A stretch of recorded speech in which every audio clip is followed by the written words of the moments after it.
یہاں بہت سی باتیں ہو رہی ہیں. بائی دا وے آج صبح آپ نے دیکھا ہوگا انفیکٹ کل سے ہی کراچی کی بارش کا بڑا ذکر ہو رہا ہے. جہاں پیپلز پارٹی کی کارکردگی پہ سوال اٹھتا ہے وہاں یہ بھی دیکھنا ضروری ہے کہ کتنا شہر ہے جو شہری انتظامیہ یا بلدیاتی نظام کے اندر ہے اور کتنا ہے جو کنٹونمنٹس پر محیط ہے. پھر کراچی میں بہت سارے پولیٹیکل سٹیک ہولڈرز ہیں جس میں جماعت اسلامی بھی ایک میجر پولیٹیکل سٹیک ہولڈر ہے اور جماعت اسلامی کا مقابلہ ہونے والا ہے حافظ نعیم صاحب کا امین الحق صاحب سے اورنگی ٹاؤن میں. آج جو جماعت اسلامی ہی ہے اس نے ایک نیا اوپینین پول ہے کراچی کے بارے میں وہ انہوں نے ریلیز کیا ہے. پلس کا ہے, پلس کنسلٹنٹ کا ہے.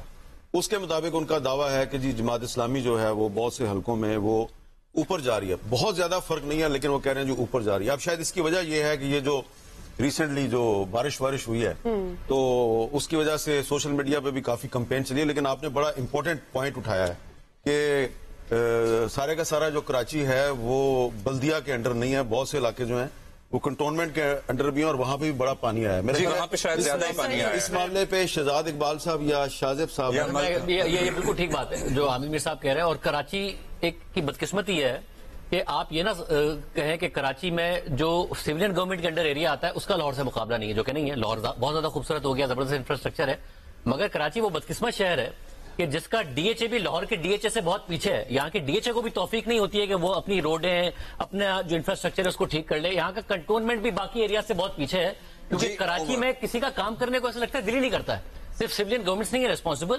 یہاں پر جو دوسرے ایریاز ہیں جو سویلین گورنمنٹ کے ماتحت نہیں آتے ہیں ان کا بھی بہت ہی برا حال ہے, بہت ہی ٹوٹ پھوٹ ہوئی ہے. کراچی پر تو کسی کی توجہ نہیں ہے. لاہور میں ارباب غلام رحیم کے دور میں کوئی کام نہیں ہو اس کے بعد سے آپ دیکھ لیں مطلب ہسٹری از لانگ کیونکہ کراچی کی بربادی میں ساری کی ایکول کنٹریبیوشن ہے. اگر اجازت ہو تو میں یہ اس حلقے کے بارے میں بات کرنا چاہتا ہوں. جماعت اسلامی نے اپنے تجربات سے یہ طے کیا ہے کہ پہلے جماعت اسلامی کی جو کمپین ہوتی تھی اس میں امیر کا نہ نام ہوتا تھا نہ تصویر ہوتی تھی.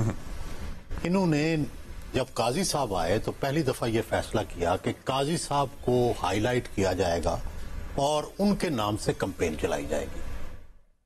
اس کے بعد قاضی صاحب کے جانے کے بعد انہوں نے مزید اپنی اسٹریٹجی میں تبدیلی کی ہے اور وہ تبدیلی یہ کی ہے کہ بجائے مرکزی لیڈرشپ کے جو مقامی جو جماعت اسلامی ہے اس کی لیڈرشپ کو اجاگر کیا جائے.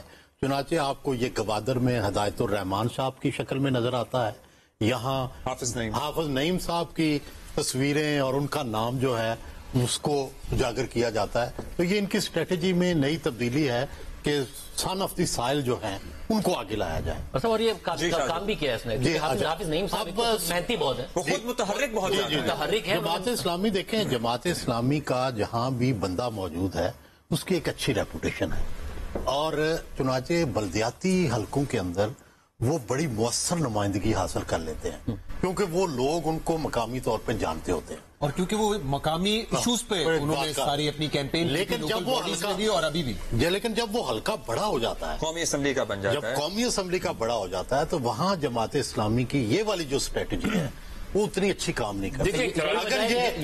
اگر یہ اس اسٹریٹجی پہ کام کریں کہ وہ جو چھوٹے چھوٹے حلقوں میں جس طرح جیت جاتے ہیں وہ بڑے حلقے میں کیسے ٹرانسلیٹ کرنا ہے. تو اس دفعہ بڑی انہوں نے محنت کی, میئر کے لیے بھی کانٹیسٹ کیا. اب دیکھنا یہ ہے کہ وہ تو کلیم کر رہے ہیں کہ ہم کراچی میں بہت سی سیٹیں لیں گے. جتنا ریئلسٹک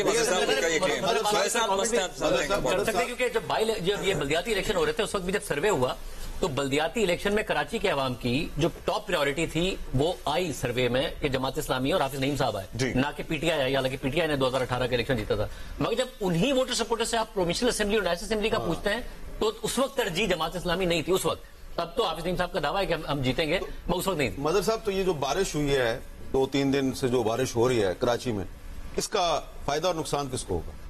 فائدہ تو جماعت اسلامی کو ہوگا. اس کی وجہ کیا ہے, 2-3 سال پہلے جماعت اسلامی نے اپنی اسٹریٹجی کراچی اسپیسیفک تبدیل کی. کراچی کے اگر آپ اس کے نعرے دیکھیں کراچی کے حوالے سے, بلکہ ایون ودن سندھ بھی اس حوالے سے سوالات اٹھے کہ جماعت اسلامی ایتھنک پالیٹکس کر رہی ہے اس حد تک. تو انہوں نے وہ سلوگنز جو ایک پیریڈ میں ایم کیو ایم لگایا کرتی تھی اس طرح کے سلوگنز انہوں نے وہ دیے اس طرح کے.